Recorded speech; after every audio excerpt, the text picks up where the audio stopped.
So great. Well, welcome to Rowntree Gardens. We're so excited to have you as part of our 60/60 tour. So Randy, I think maybe we'll start with you. Maybe you could tell us a little bit about yourself. I originally come from Southern Illinois, so I'm a Southern Illinois boy. But here in California, I became part of the Quaker Church about 30 some years ago. And in that process, I'd served on a few boards and was serving on the Rowntree Gardens board. When we had some changes and different things that happened, that I was asked to come in and serve as leadership on campus as the CEO.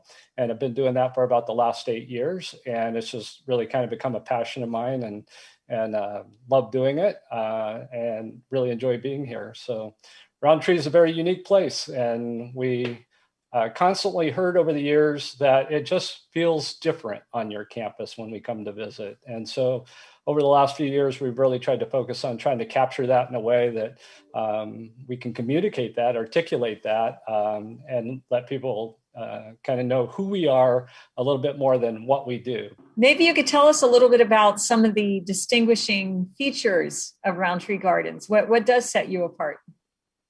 Well, I think it really always comes down to culture, and our culture seems to be a little bit unique. I always say we're built on a foundation of faith because we are a faith-based organization, but we've also worked in other ways to sort of build that up. I call it the pillars that we've built on that foundation. Just curious kind of what you think that's done for you as a leader when it was senior living was new to you. I think you pretty much jumped right into the CEO role after being on the board. Is that correct? That's correct. Came in off the board to provide that leadership. It was going to be 12 to 18 months, and that was about 8 years ago. So for varying reasons, but honestly, I think that there's just something that touched my heart about doing that role and sticking with it. And when asked to stick with it, I have. I think some of that might have been going through some things with my father who needed care at one point and, being part of that. And that is that I think all roles in senior living, all, staff roles are a very, very noble profession. And I don't think it gets as much credit for that as it deserves, because serving seniors at this time in their life, to me, is just a noble thing to do.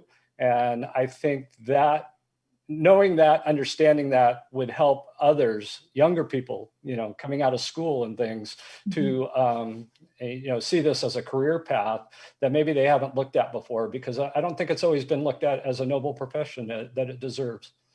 I came to Rowntree 5 years ago, but Rowntree, I always came and visited friends who lived here when it was, my mind just went blank. When it was Quaker Gardens. We've had many friends here before, so my husband and I decided that when the time came, this is where we'd come.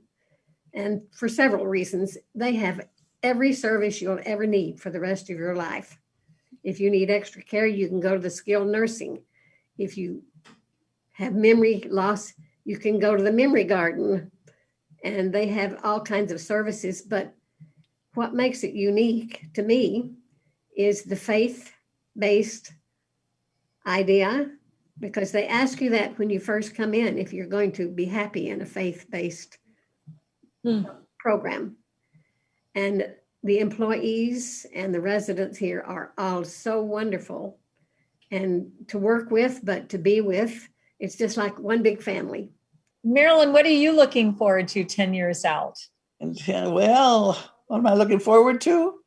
Well, my family is very important, so I wish for them. The youngest grandson wants to be a fireman. I'd love to see him become that. Mostly I want to stay here, and I fear everybody here is my friend. Even when we couldn't talk or smile last year, all the eyes were twinkling anyway, go to Irish eyes are smiling, So it's just a friendly place. And you feel like you're welcome. These are your friends here. If I need care, it's there. I don't have to worry about anything because it's taken care of. And I have family who live close by. So just peace and harmony. Keep going. Yeah.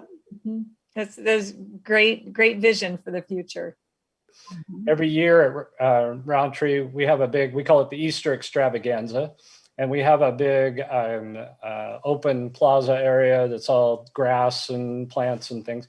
Anyway, we do typically big Easter egg hunts for the kids, both grandkids, great-grandkids, kids of the staff. We usually get about 300 or 400 people on campus on that Saturday for the big Easter celebration. And with COVID this year, we weren't able to do that, or last year. But this year, they decided to try the parade method for Easter, and they had stations around the campus. And our campus has kind of a one-way driving path anyway that takes you around the campus. And they had stops each place. Of course, the Easter Bunny showed up for the kids, and the kids were able to drive by and in their cars with their Easter baskets, and they were giving them little bags of candy and toys and things. So we ended up celebrating Easter anyway this year. We couldn't go another year without it. So, you hear us refer to our, I'm going to use everybody else's word, residents, but we refer to them as community members. And we do that because we want to emphasize the fact that we are a community. And a couple of years ago, we had that aha moment where we said, wow, we call them community members, but we still call staff. So now if you actually look on our website or you hear folks around campus talking, we talk about our community members, our community staff members. I'm the community CEO. We have a community medical director. We have we realize we really need to start referring to everybody as part of our community, and they really are.